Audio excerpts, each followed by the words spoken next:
প্রিয় ছাত্রছাত্রীরা, আজ আমি তোমাদের কাছে ক্লাস 8-এর প্রশ্নবিচিত্রা 2025 থার্ড ইউনিট টেস্টের ভূগোল বিষয়ে মডেল 1-এর আগের দিন বলেছিলাম, আজ মডেল 2-এর কোশ্চেনগুলো আলোচনা করব। ঠিক আছে,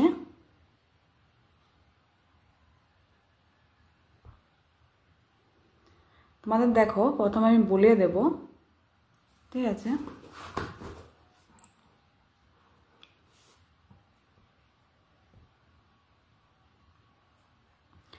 দেখো একের দাগের যে দক্ষিণ আমেরিকা, উত্তর আমেরিকা, ওশিয়ানিয়ার যে চিহ্নিত করতে বলছে মানচিত্রে, সেগুলো আমি দেখালাম না।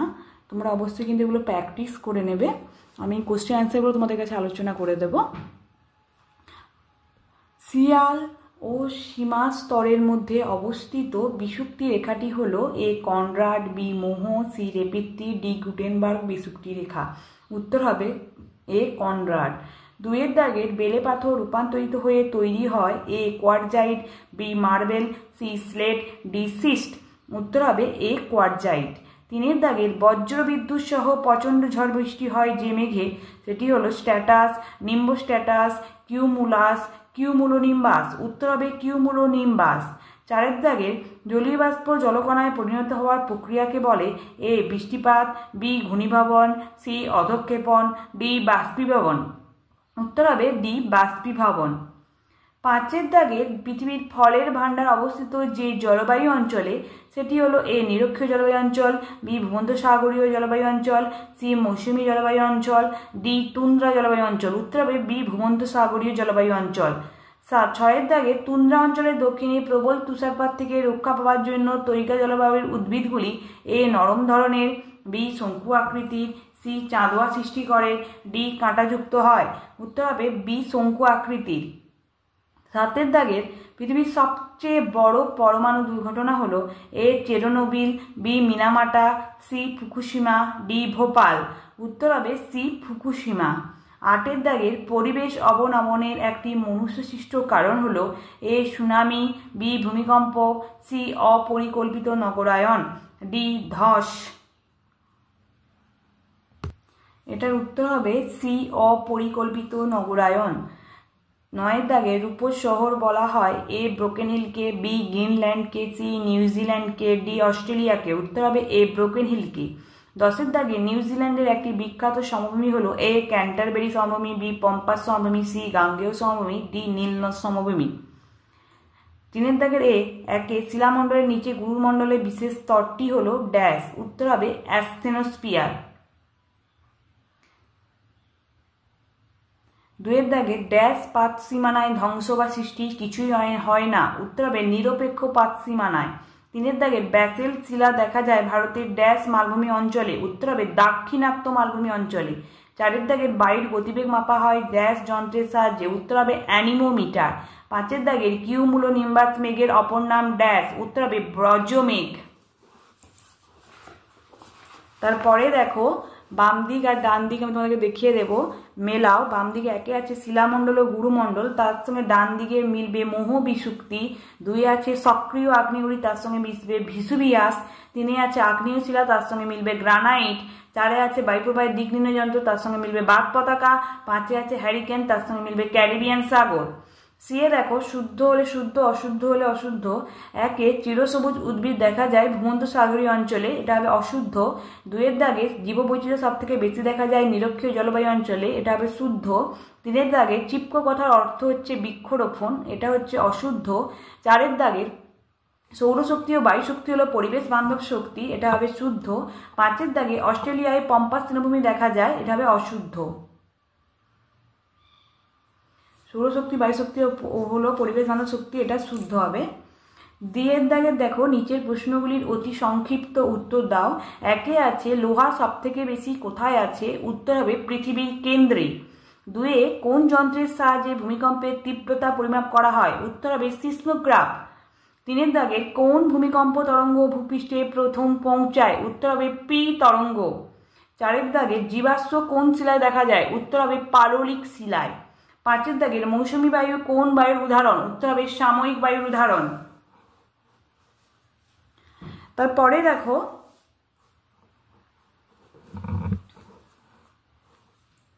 চারের দাগেটা তোমরা অবশ্যই দেখতেই পাচ্ছ। চারের দাগের একে আছে দেখো যে নিফেসিমা কি অথবা প্রোফেসিমা কি। আমি একসঙ্গে দুটো উত্তর দেখিয়ে দেবো। সেটা হচ্ছে টেক্সট বইয়ের পেজ নাম্বার 5 এই যে গুরুমণ্ডলের 30 থেকে 70 এখান থেকে এতটা পর্যন্ত আছে যে প্রোফেসিমা, আর হচ্ছে এখান থেকে এতটা পর্যন্ত আছে নিফেসিমা। অবশ্যই এটা কিন্তু তোমরা মুখস্থ করে নেবে। 2 দাগের আছে দেখো ভূমিকেন্দ্রের কেন্দ্র ও উপকেন্দ্র কাকে বলে। ভূমিকম্পের কেন্দ্র ও উপকেন্দ্র কাকে বলে, যেটা আমি তোমাদেরকে দেখিয়ে দেবো টেক্সট বইয়েরই পেজ নম্বর 14-তে। ভূমিকম্পের কেন্দ্র কাকে বলে, এখান থেকে অবশ্যই তোমাদের কিন্তু এতটা লিখতে হবে, আর উপকেন্দ্র কাকে বলে এখান থেকে এতটা পর্যন্ত অবশ্যই কিন্তু লিখতে হবে। তোমরা অবশ্যই কিন্তু মুখস্থ করে নেবে টেক্সট বইয়ের কিন্তু পেজ নম্বর 14-তে। 4 দাগের 3 আছে দেখো আগ্নেয় শিলায় জীবাশ্ম দেখা যায় না কেন, যেটা আমি দেখিয়ে দেবো রায় মার্টিনের সহায়িকাতে পেজ নাম্বার 85-তে। দেখো আগ্নেয় শিলাতে জীবাশ্ম দেখা যায় না কেন ব্যাখ্যা করো, এটা লিখলেই কিন্তু হবে। ঠিক আছে, তারপরে দেখো অথবা দিয়ে কি আছে যে রেগোলিট কাকে বলে, যেটা আমি তোমাদেরকে বলিয়ে দেব টেক্সট বইয়ের পেজ নাম্বার 27-এর। যে রেগোলিট কাকে বলে এখান থেকে এতটা পর্যন্ত লিখবে, অবশ্যই এতটা পর্যন্ত লিখলেই হবে। ঠিক আছে, যেহেতু এটা 2 নম্বরের কোশ্চেন। তারপরে দেখো 4 দাগে কি আছে প্রতিবাদ ঢাল আর অনুবাদ ঢাল কাকে বলে আছে, যেটা আমি তোমাদেরকে দেখিয়ে দেব পেজ নাম্বার 47-এর টেক্সট বইয়ে। প্রতিবাদ ঢাল অনুবাদ ঢাল কাকে বলে, এখান থেকে এতটা পর্যন্ত অবশ্যই তোমরা কিন্তু মুখস্থ করবে। এখান থেকে এতটা পর্যন্তই প্রতিবাদ ঢাল কাকে বলে আর অনুবাদ ঢাল কাকে বলে আছে। ঠিক আছে, তারপরে দেখো 5 দাগের একে আছে ক্রান্তীয় অঞ্চলের মহাদেশের পশ্চিম দিকে পৃথিবীর অধিকাংশ মরুভূমি সৃষ্টি হয়েছে কেন, যেটা আমি তোমাদেরকে দেখিয়ে দেব টেক্সট বইয়ে পেজ নাম্বার 101-এ। এই যে ক্রান্তীয় অঞ্চলের পশ্চিম প্রান্তে মরুভূমি সৃষ্টি হয়েছে কেন, এখান থেকে এতটা পর্যন্ত লিখলেই হবে। অবশ্যই তোমরা কিন্তু মুখস্থ করে নেবে। তারপর দেখো অথবা দিয়ে কি বলেছে বায়ু প্রবাহের ক্ষেত্রে কোরিওলিস বল ও ফেরেলের সূত্র কিভাবে প্রভাব বিস্তার করে, যেটা আমি তোমাদেরকে দেখিয়ে দেব পেজ নাম্বার 33-এর টেক্সট বইয়ে। যে কোরিওলিস বল আর ফেরেলের সূত্র এখান থেকে এতটা পর্যন্ত লিখলেই হবে। অবশ্যই তোমরা কিন্তু মুখস্থ করে নেবে, সঙ্গে কিন্তু অবশ্যই ছবিটা আঁকতে হবে। ঠিক আছে,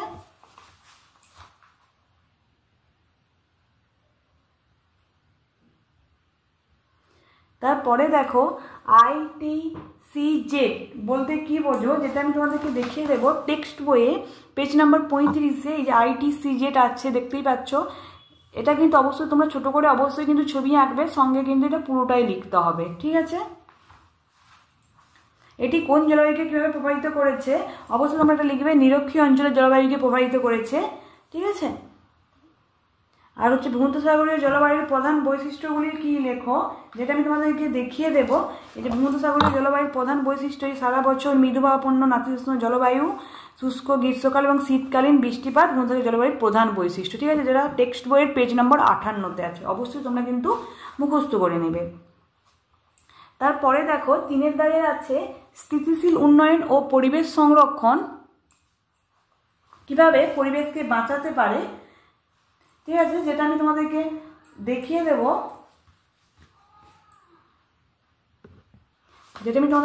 দেব টেক্সট বইয়ের পেজ নাম্বার 70-এ। এই যে স্থিতিশীল উন্নয়ন কাকে বলে এখান থেকে এতটা পর্যন্ত কিন্তু অবশ্যই তোমরা মুখস্থ করবে। ঠিক আছে, বা তোমরা কিন্তু এটাও পড়তে পারো, এখান থেকে এতটা পর্যন্ত পড়লেও হবে। ঠিক আছে, তোমাদের যেটা সুবিধে মনে হবে সেটা তোমরা এটা পড়ার থেকে, ঠিক আছে, এর থেকে আমি মনে করি এখান থেকে এতটা পর্যন্ত অবশ্যই তোমরা মুখস্থ করবে। এটাই মুখস্থ করা ভালো, এখান থেকে এতটা পর্যন্ত। ঠিক আছে, স্থিতিশীল উন্নয়ন ও পরিবেশ সংরক্ষণ কিভাবে পরিবেশকে বাঁচাতে পারে। যখন স্থিতিশীল উন্নয়ন কাকে বলে বলবে তখন এখান থেকে এতটা পর্যন্ত লিখবে। যখন বলবে স্থিতিশীল উন্নয়ন ও পরিবেশ সংরক্ষণ কিভাবে পরিবেশকে বাঁচাতে পারবে, তখন কিন্তু অবশ্যই তোমাকে এখান থেকে এতটা পর্যন্ত কিন্তু লিখতে হবে। ঠিক আছে, তারপরে দেখো চিপকো আন্দোলন কিভাবে হয়েছিল, যেটা আমি তোমাদেরকে দেখিয়ে দেবো পেজ নাম্বার 71 টেক্সট বইয়ে চিপকো আন্দোলন এখান থেকে এতটা পর্যন্ত লিখলেই হবে। অবশ্যই তোমরা কিন্তু মুখস্থ করে নেবে, ঠিক আছে। তারপরে দেখো তারের দাগের কি আছে, ওসিয়ানিয়ার স্বাভাবিক উদ্ভিদের পরিচয় দাও, যেটা আমি তোমাদেরকে দেখিয়ে দেব। ওসিয়ানিয়ার স্বাভাবিক উদ্ভিদের পরিচয় যেহেতু দিতে বলেছে, যেটা দেখো টেক্সট বই পেজ নাম্বার 114 যে ওসিয়ানিয়ার স্বাভাবিক উদ্ভিদের যে পরিচয় দিতে বলেছে সেটা দেখো কান্তে ত্রিজড়িত অরণ্যটা লিখতে হবে, কান্তে পর্ণমোচী অরণ্য লিখতে হবে। আবার সঙ্গে দেখো এই যে নাতিশীতোষ্ণ অরণ্য, কান্তীয় তৃণভূমি, নাতিশীতোষ্ণ তৃণভূমি, মরু উদ্ভিদ, ভ্রমণসাগর, এগুলো কিন্তু সবগুলোই লিখতে হবে তোমাদেরকে। অবশ্যই কিন্তু তোমরা এটা মুখস্থ করে নেবে। টেক্সট বইয়ের পেজ নাম্বার 114, ঠিক আছে। তার এই দেখো তার সঙ্গে যে অথবা আছে, মারা ডার্লিং অবহিকা কৃষি ও পশুপালনের জন্য বিখ্যাত কেন। এই যে রায় মার্টিন সহায়িকার পেজ নাম্বার 384 এই যে পশুপালন কেন হচ্ছে উন্নতি কারণ, এই যে বিস্তৃত প্রাকৃতিক কারণ আর অর্থনৈতিক কারণ আছে।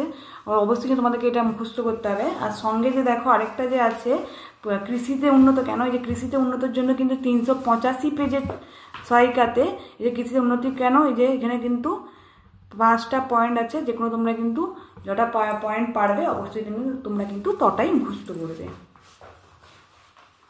তারপর 6 দাগে দেখো একে আছে নিরক্ষীয় জলবায়ু ও মৌসুমী জলবায়ুর প্রধান প্রধান বৈশিষ্ট্য, যেটা আমি তোমাদেরকে দেখিয়ে দেব।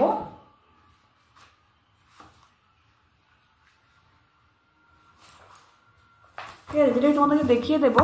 রায় মার্টিনের সহায়িকাতে পেজ নাম্বার 177 এই যে নিরক্ষীয় অঞ্চল জলবায়ুর বৈশিষ্ট্য, এখানে দেখো 1 2 3 4 5 করে অনেকগুলো পয়েন্ট আছে। তোমরা অবশ্যই যটা পারবে তটা পয়েন্ট মুখস্থ করবে।